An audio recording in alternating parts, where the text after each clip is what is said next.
Scientists are claiming to have found a new element. Now, what is all this about? A new element? The universe is made up of different elements. No, everything in the universe is made up of matter and all matter is made up of atoms. Yes, you're right.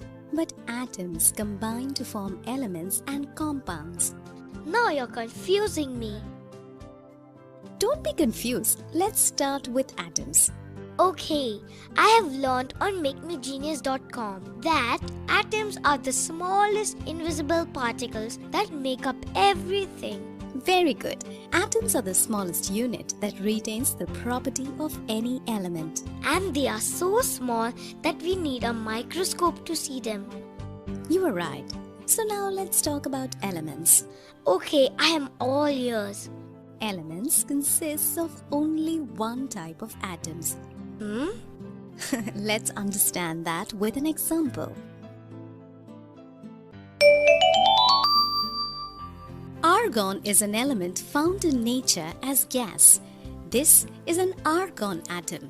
Now, many argon atoms roaming close to each other form argon gas or argon element. Okay, so element argon consists of only one type of atoms.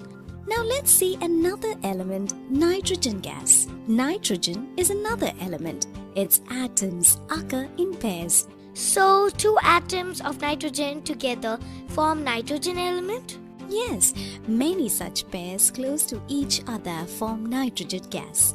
Okay, I get it. Elements consist of same type of atoms or molecules.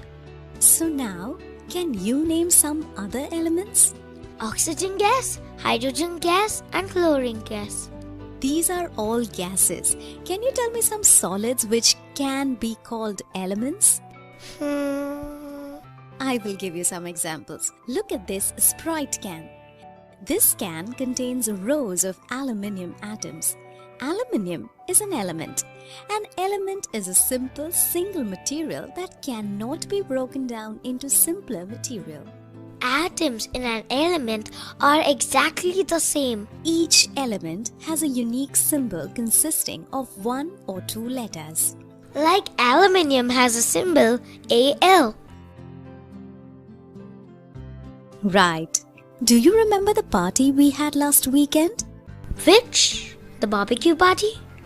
Yes, the charcoal that Mum used for the barbecue is made up of carbon atoms. So carbon is also an element and its chemical symbol is C. Very good. Another example, my earrings are made up of gold. Gold is yet another element and its chemical symbol is G. No, it's Au from the Latin word for gold, aurum. Oh, okay. Sometimes atoms can join together to form molecules. Many common gases exist as molecules. Like my previous examples, nitrogen and oxygen. They are examples of elements made up of two or more atoms of the same element. Sometimes atoms of two or more elements combine in a chemical reaction to form compounds. Like if I mix hydrogen and oxygen. It's not just mixing. A complex process called chemical reaction is required. Okay. Yes. In air, all the gases like oxygen, nitrogen, etc. coexist as different elements. Okay, so hydrogen and oxygen, when chemically react, form water. Yes, its chemical symbol is H2O. Two atoms of hydrogen and one atom of oxygen combine to form water. And water is liquid, unlike hydrogen or oxygen, which are gases. Yes, the properties of a compound are different from those of its elements. Any other example? This common table salt.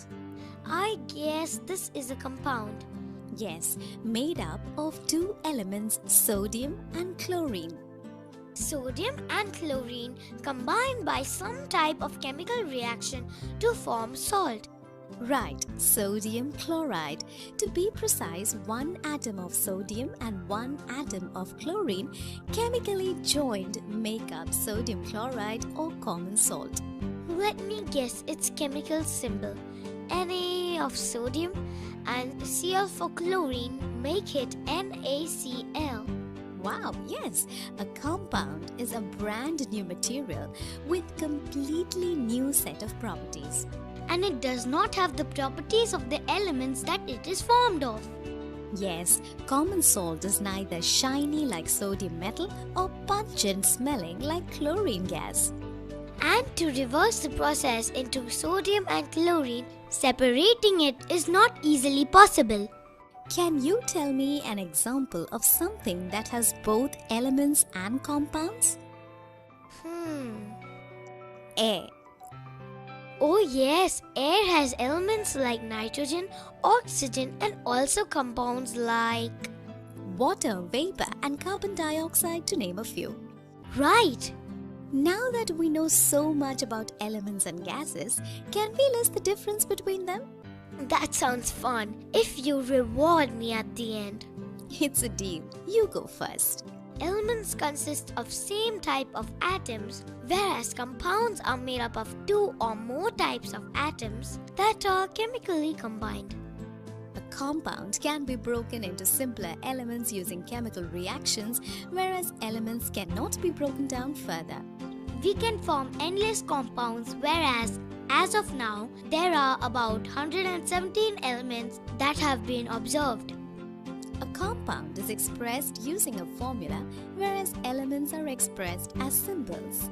Examples of compounds are water, common salt or sodium chloride, sodium bicarbonate, etc. Examples of elements are hydrogen, oxygen, carbon, etc. Now my chocolate. Here it is. I'm loving it.